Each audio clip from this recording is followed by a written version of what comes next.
પુરાના લગ્ન પછી 15 દિવસ થયા ને ત્યારે એના બાપા ને બે બેઠેલા અને એમાં એક શેઠ આવતા હતા.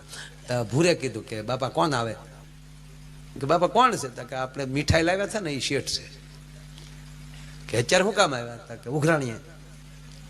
એ કે જો બેટા લગ્ન થાય ને તો દીકરા તારી ઘીરે રાણી આવે, વરરાજાની ઘીરે રાણી આવે અને વરના બાપની ઘીરે ઉઘરાણી આવે.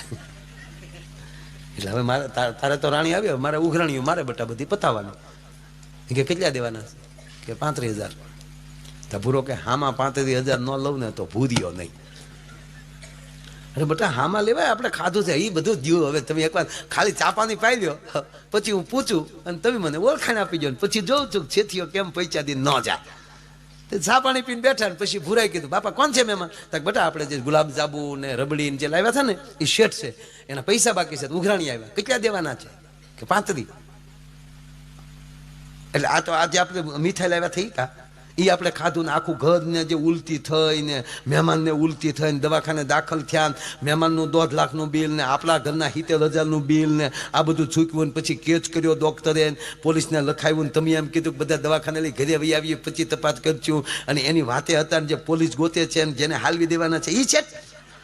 કરો પોલીસને ફોન કરો, ઘનધણી ધન બાગ ઘરે આવી ગયા છે, ગોતવા બેઠા. તો શેઠ ઢીલા પડી જાય. એવું ન હોય ને, એવું તો હોય ને મધી જાય વાકી મારી નાખજો કોક ને. આ તો હાથ ઊંચું બચી ગયા. નકર મારા બા મરી જાત તો મારા બાપાને આ ઉંમરે મારે ક્યાં લઈ જવા? તા ભૂરો એટલું બોલ્યો તા શેઠ કે તમારા ઘર પૂરતા 70,000 આપું તો હાલે? કાંઈ વાંધો નહીં, પતાવી દે. 70 આપો, હાલો. બોલો 70 રોકડા ગણીને વી ગયો. બોલો લ્યો 35,000 બાપના ખિસ્સામાં નાખ્યા, 35 ભૂરો ભમકાવી ગયો. બોલો લ્યો.